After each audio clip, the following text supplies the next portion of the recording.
गुरुग्राम में कुछ असामाजिक तत्वों ने धार्मिक सौहार्द बिगाड़ने की साजिश की है। दिखाएंगे आपको आगे कि कहां इबादत गाह में घुसकर नमाजियों के साथ मारपीट की गई और गुरुग्राम पुलिस ने इसमें क्या लिया है एक्शन। नमस्कार, मैं हूं सुनील यादव और आप देख रहे हैं गुरुग्राम न्यूज। जहां एक तरफ देश में हिजाब को लेकर बहस छिड़ी हुई है, तो वहीं गुरुग्राम में धार्मिक सौहार्द बिगाड़ने की साजिश रची जा रही है। ऐसा एक मामला गुरुग्राम के भोड़ा कला इलाके से आया है, जहां पर बुधवार देर शाम नमाजियों के ऊपर इबादत गाह में घुसकर हमला कर दिया गया। हमला करने वाले दर्जन भर युवकों पर आरोप लगा है कि उन्होंने इबादत गाह में घुसकर नमाज पढ़ रहे नमाजियों के साथ न केवल मारपीट की, बल्कि वहां पर तोड़फोड़ भी की। आरोप शिकायत में यह लगाया गया है कि बुधवार सुबह ही कुछ लोग इनके घर पर आए और इन्हें धमकियां देने लगे कि वो ये गांव छोड़कर चले जाए। और देर रात जब तकरीबन 8 बजे नमाजी अपनी इबादत गाह में नमाज अदा कर रहे थे, उसी दौरान दर्जन भर युवक वहां पर आए और उन्होंने आते ही सबसे पहले मारपीट शुरू कर दी जो नमाजी थे। और इसके अलावा इबादत गाह में जो सामान रखा हुआ था, कुर्सियां रखी हुई थी, उनमें भी तोड़फोड़ करनी शुरू कर दी।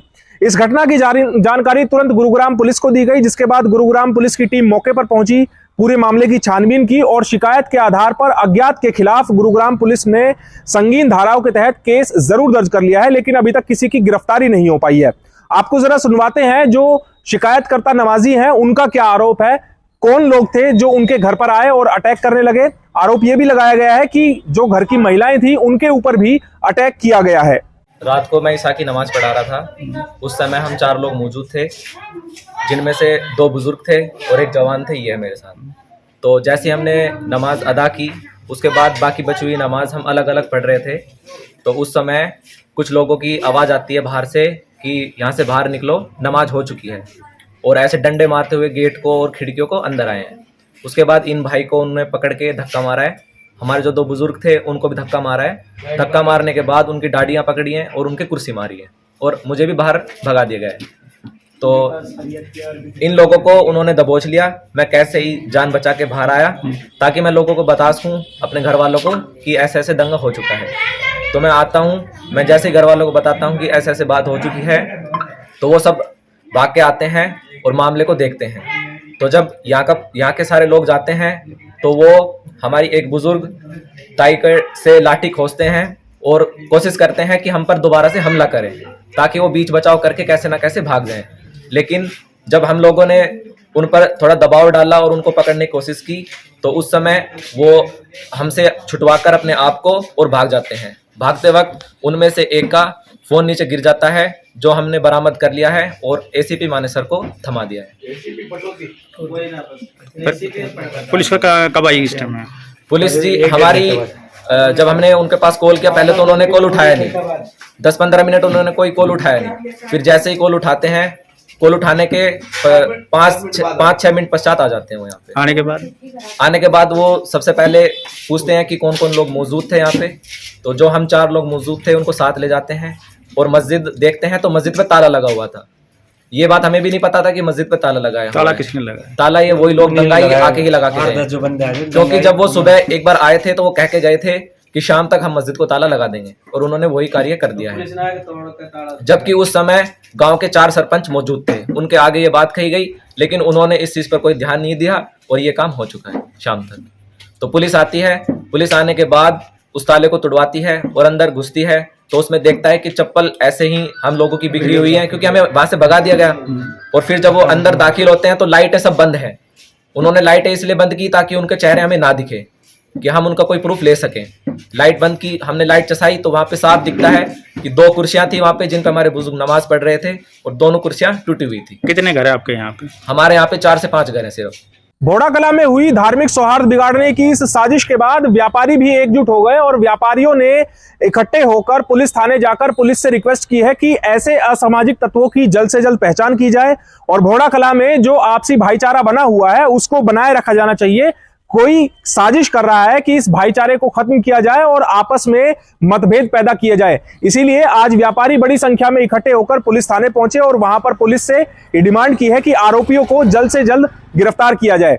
वहीं गुरुग्राम पुलिस ने अज्ञात दर्जन भर युवकों के खिलाफ केस जरूर दर्ज कर लिया है, लेकिन पुलिस ने कड़ी चेतावनी दी है कि ऐसे असामाजिक तत्वों को बख्शा नहीं जाएगा और किसी को भी कानून ये हक नहीं देता है कि आप किसी के पूजा स्थल पर जाकर इस तरह का उपद्रव मचाएं और ऐसे लोगों के खिलाफ सख्त से सख्त कार्रवाई की जाएगी। मामला रात को करीब अंधेरे का टाइम था। उसमें कोई भी शरारती बच्चों ने कोई ऐसी गड़बड़ कर दी है कि बुजुर्गों के साथ कोई धक्का मुक्की हो गई है। उसके संज्ञान में आने के बाद गांव के लोग मौजूद इकट्ठे हुए हैं और उन्होंने बैठ के इसकी तलाशी कर रही है कि भाई किस ये घटना कैसे घटी। और इसमें गांव में रोष है कि भाईचारा हमारा पहले भी रहा है और हम आगे भी इसको कायम रखेंगे। आज थाने में गए थे आप, उसमें क्या?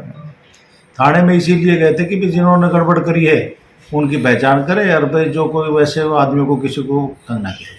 कल रात को कुछ शरारती तत्वों ने एक समुदाय विशेष की पूजा स्थल में जाके और वहाँ पे कुछ लोगों के साथ धक्का मुक्की और वो की मारपीट की है, जिसके संबंध में हमने थाना बिलासपुर में केस रजिस्टर कर लिया है और उसमें इन्वेस्टिगेशन की जा रही है। इन्वेस्टिगेशन में जैसे जैसे फैक्ट्स आएंगे उसके अकॉर्डिंग कार्रवाई की जाएगी। हम जो भी उसमें शामिल लोग थे उनकी तलाश कर रहे हैं और हमें उम्मीद है बहुत जल्द उन शरारती तत्वों को हम गिरफ्तार करके उनके खिलाफ कार्रवाई करेंगे। सर, कितने लोगों पर आरोप है मारपीट करने का? ये एग्जैक्ट संख्या नहीं है, लेकिन उसमें कुछ लोग बताए गए हैं, तो उनके बारे में अभी इंफॉर्मेशन इकट्ठी की जा रही है और जो भी इसमें शामिल होंगे उनके खिलाफ कार्रवाई की जाएगी। सर, वजह पता चल पाएगी क्यों हमला किया गया?